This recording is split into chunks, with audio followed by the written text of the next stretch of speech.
Hello guys, welcome back to the Sportsman Untitled Extra. Our big match preview for today is Watford versus Millwall as the playoff contenders clash. I'm joined by Benjamin Bloom and our Charlton fan Callum to preview this one. 4 wins in a row for Watford it is. Their home form's been spectacular all season, hasn't it, Ben? And can they win this one?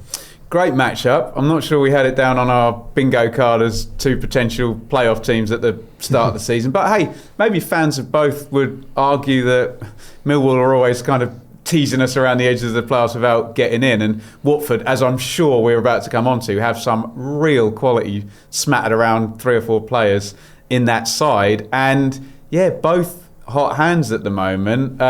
Watford 4 for 4. I know Wrexham are the only team to have done it since Boxing Day, but Watford could have been 5 for 5 if their game at Hull had been postponed 20 minutes before. And Millwall, I mean, I know you were kind of mentioning that Southampton have been off the boil a little bit, but 8 points since Boxing Day, and let's be honest, that brutal run of fixtures the way it was scheduled, wasn't it? So anyone who's taken, and they've played Southampton and Ipswich in that period. So 2 teams in very good form, and I think the conversation is going to move towards geography because both very good at home, but Millwall have to travel. Yeah, absolutely. Talking of Watford's home form, got it here.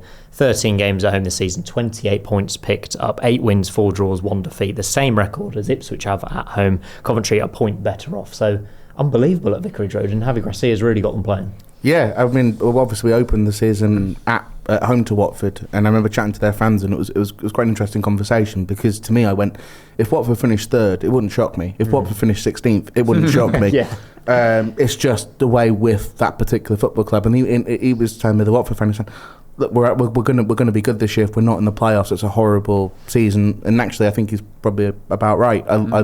I like that Watford side. I mean, I'd make the argument along with Grimes at Coventry to make everything about Coventry.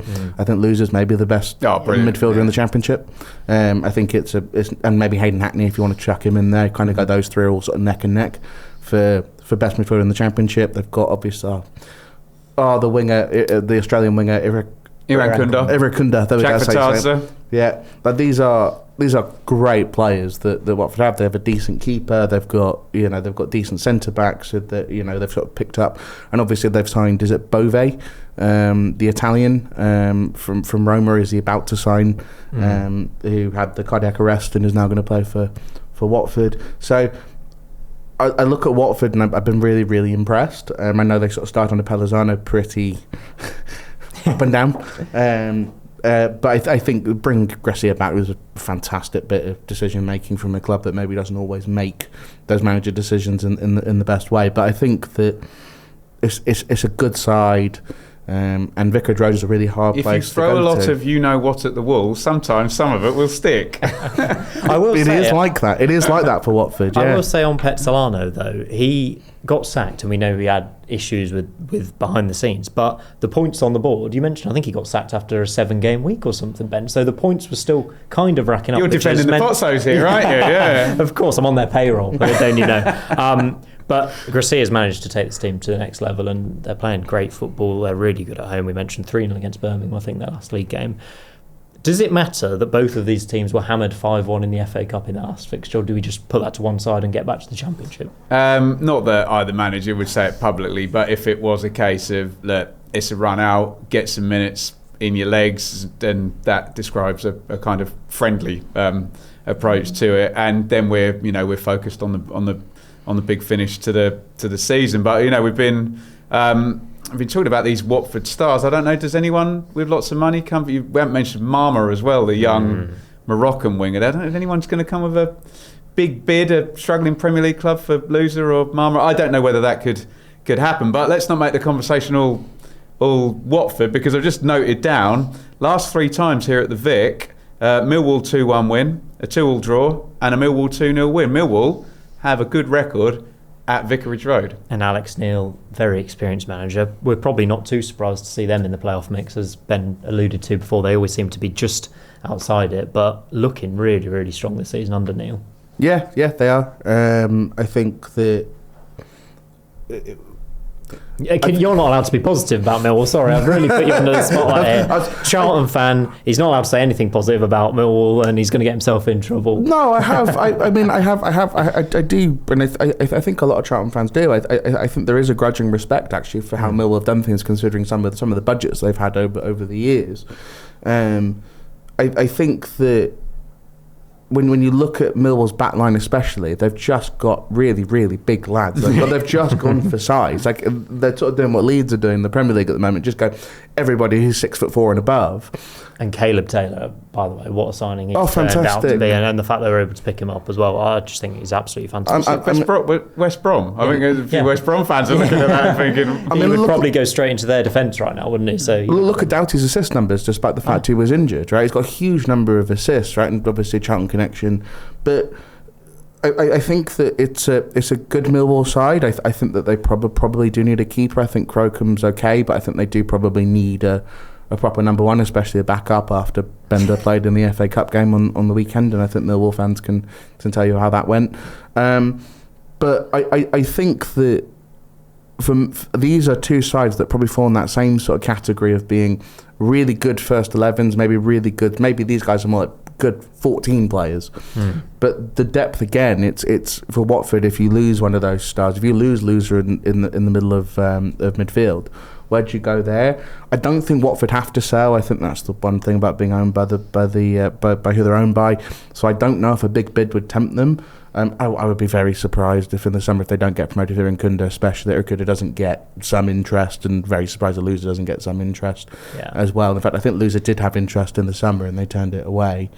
But they're gonna keep that squad together for the rest of the season. You can't dismantle something from the squad that's going so well right now. Does the 20 million you get for Loser make up for the massive amount you get if you get promoted? I think that's going to be the answer. Is no. Anyway, don't you? You'll get 20 million. You'll get more than that in the summer if he continues playing the way he's played as well, won't you? Yeah. Back to Millwall, by the way. I just think you mentioned their strong defence. They're very good home form, clean sheets, by the way, against Ipswich and Southampton. You alluded to as well, and I just think.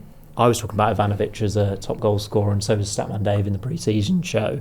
He scored against Swansea. If he keeps up this scoring form and starts to really fire them in, they're going to be well in the playoff mix, well in the top six. I think I've got both these teams down as top six teams come the end of the season. Well, I was looking at the markets actually yesterday, and Millwall have very solidly been backed into fifth for a long time now, and we used to say that West Brom's spiritual home was fifth, and that's obviously opened up for reasons we discussed on the show earlier in the week. But I'd love to see it. I just don't want to commit to Millwall in the playoffs. I always say I went to a game at Millwall against Fulham when the year Fulham got promoted, and I have never heard noise like it in a playoff semi-final. If they get the first leg and it's an evening game, if it's a Thursday night or a Friday night, no one's going to want to go there who's just finished, so it would be the fourth place team going there. They'd have a real good chance of getting to Wembley. Obviously, I think Neil Harris took them up through the playoffs as well, didn't he, from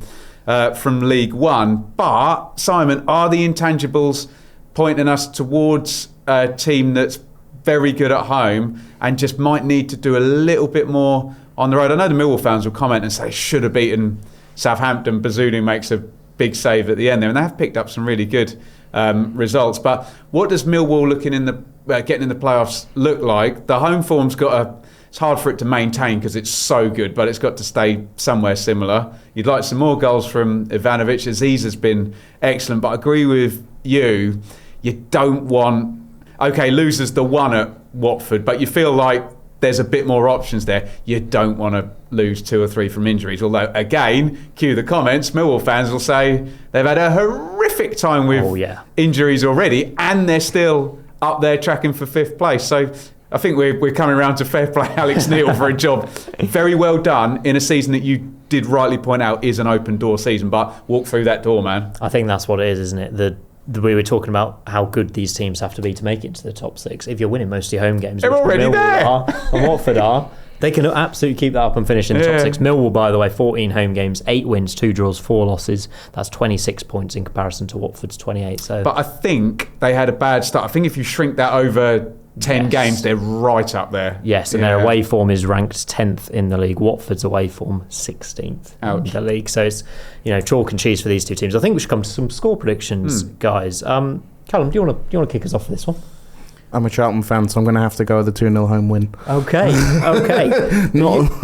Interesting stuff, 2-0. What are you going for, Ben? Well, as I mentioned, Millwall have scored twice the last 3 times they've been there, but I don't see Watford losing. So I'm going to take the Desmond if that's an acceptable means of sitting on the fence in a creative way. It's interesting, isn't it? That's 12-1, by the way, with Betfred 2-all draw. And I think you can see both teams definitely getting on the score sheet in this one. But even though there's 2 ways to look at this. Do Millwall go there and keep a clean sheet, as we saw in those performances against Ipswich and Southampton, or do they open up a bit and do they struggle with that vibrant Watford attack? Open up against Watford away, I don't think, do you? I know. I've gone for a 3-1 home win, by the way, which is 14-1 on Betfred, because I just think this Watford team are incredible and on an incredible run of form if we take out that FA Cup heavy defeat. Right, we all done, chaps? Lovely. We all done?